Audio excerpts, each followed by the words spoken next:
Hello everyone, यूआर classes में आप सभी बच्चों का स्वागत है।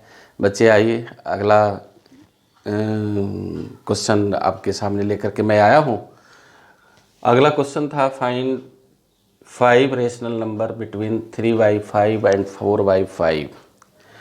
3/5 और 4/5 के बीच में 5 रेशनल नंबर आपको निकालना है। ठीक है, तो आपने पिछले क्लास में पढ़ा कि जब भी रेशनल नंबर निकालना हो तो हम पहले डी निकालते हैं, और जब डी निकल जाएगा तो फिर रेशनल नंबर हमारा निकलेगा। अब डी निकालने के लिए सबसे पहले जो रेशनल नंबर दिया हुआ रहेगा उसमें देखना है कि कौन रेशनल नंबर मेरा छोटा है और कौन रेशनल नंबर हमारा बड़ा है। तो यहाँ एक और तरीका है कि जैसे ये दो रेशनल नंबर है, दोनों का डिनोमिनेटर सेम है, 5 है। अगर डिनोमिनेटर सेम हो तो जिसका न्यूमरेटर बड़ा होता है वो बड़ा होता है। क्लियर है, ये आपको याद रखना चाहिए। इसके लिए कहीं ऊपर क्लास में गुना भाग नहीं करना, देखते ही हमें पता चल जाएगा कि इसमें हमारा कौन सा नंबर बड़ा है और कौन सा नंबर छोटा है। अब देखिए, यहाँ दोनों का डिनोमिनेटर सेम है, 5 है, तो जिसका न्यूमरेटर सबसे बड़ा है यानी इसका 4 है, यानी 4/5 जो है वो बड़ा है। तो इसमें भी मान लीजिए x = 3/5 एंड y = 4/5। ठीक है, अब इसमें आपको पता चल गया कि y > x। y जो है वो आपका x से बड़ा है। अब इसमें आप d निकालेंगे, d = y - x yn+1, ये फॉर्मूला है। अब y है आपका 4/5 - 3/5 और बटा 5 निकालना है तो n = 5 और +1, यानी ये जो n का मान है आपका हर क्वेश्चन में अलग होता चला जाएगा। अगर 2, 3 निकालना होता तो n = 3 होता। यहाँ 5 निकालना है तो n/5, n = 5 है। इसके पहले जो क्वेश्चन मैंने बताया उसमें 6 निकालना था तो n = 6 था। तो इस तरह से n का वैल्यू बदलता चला जाएगा ड्यूरिंग डिमांड, आपके डिमांड के हिसाब से। तो अब इसको हल करते हैं, तो इसको अब एलसीएम निकाल के घटाएंगे तो 1/5 आएगा। ठीक है, और ये बटे 6 हो जाएगा। अब इसका डिनोमिनेटर कुछ नहीं तो 1, तो 1/5 × 1/6 = 1/30। ये आपका डी निकल गया। ठीक है, अब डी जब हमारा निकल गया तो फर्स्ट रेशनल नंबर हमको निकालना है। फर्स्ट रेशनल नंबर = आपने पढ़ा था x + d, यही पढ़ा था। अब x का वैल्यू है 3/5 और d का वैल्यू है 1/30। अब इसको जोड़िए, 30 × 6 = 18 जोड़े 1 19/30। ठीक है, तो ये आपका फर्स्ट रेशनल नंबर निकल गया। अब दूसरा निकालना है, सेकंड निकालना है। Second rational number = x + 2d हो जाएगा। तो x = 3/5, 2 × d 1/30, काट दीजिए 15, तो 3/5 + 1/15 = 9 + 1/15, 10/15, 2/3। इस तरह से ये आपका सेकंड नंबर निकल गया। अब थर्ड निकालना है। थर्ड नंबर = x + 3d, ये फॉर्मूला ही है आपका 3/5 प्लस, इसको लिख सकते हैं डायरेक्ट 3/30, क्योंकि d आपका 1/30 है, तो 3 से मल्टीप्लाई करेंगे तो इतना भी लिख सकते हैं, या 1/10 भी इसको आप लिख सकते हैं। इस तरह से 30, 18 + 3 = 21/30, 3 से कट रहा है, 7 × 21, 10 × 30, 7/10। ये आपका तीसरा रेशनल नंबर निकला। चौथा रेशनल नंबर निकालने के लिए x + 4d = 3/5 + 4/30।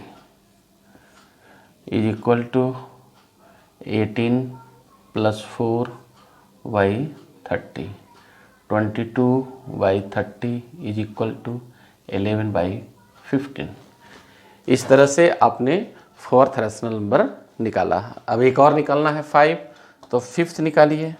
Fifth rational number is equal to x + 5d is equal to 3/5 + 5/30।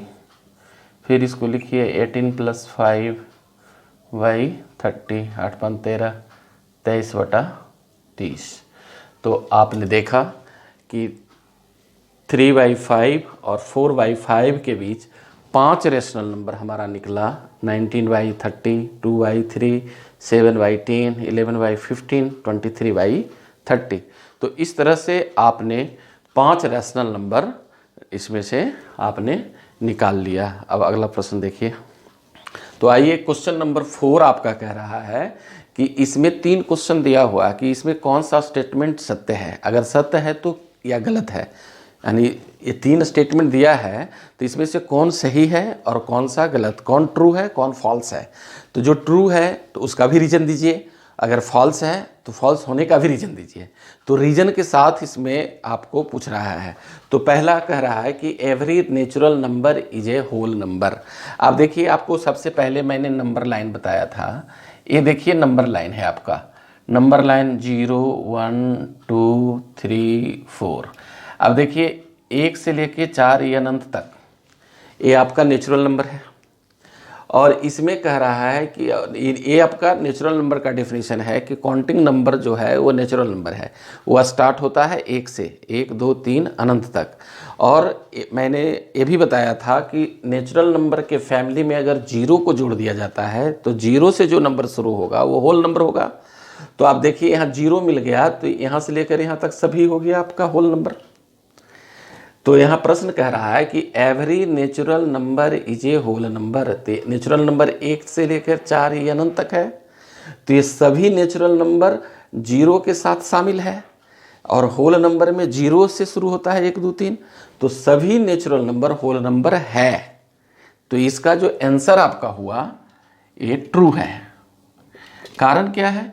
क्योंकि इस आपने देखा कारण में कि सभी नेचुरल नंबर होल नंबर 0 के साथ मिलने से होल नंबर बनता है, और सभी नेचुरल नंबर ही उसमें आते हैं। सिर्फ बढ़ता है होल नंबर में 0, और बाकी सारे नेचुरल नंबर होल नंबर हैं, ये कारण है। दूसरा कह रहा है कि every integer is a whole number. अब देखिए इंटीजर्स में माइनस भी आता है, ठीक है। अब देखिए ये होल नंबर 0 से इधर होता है, न कि इधर होता है। तो अब यहाँ कह रहा है कि every integers is a whole number है, तो इंटीजर्स में तो -3 भी है, -2 भी है, -1 भी है। अब मान लीजिए कि -2 लिखते हैं, तो -2 इंटीजर है लेकिन होल नंबर नहीं है, होल नंबर 0 से लेके इधर वाला है। तो ये रॉन्ग हो गया आपका। ये स्टेटमेंट जो दिया है ये हो गया फॉल्स। कह रहा है कि every integer is a whole number. No, every integer is not a whole number because -1, 2, 3 ये जो नंबर हैं ये सभी होल नंबर नहीं है, ठीक है। अब कह रहा है every rational number is a whole number, कि जितना भी रेशनल नंबर है वह भी होल नंबर होगा।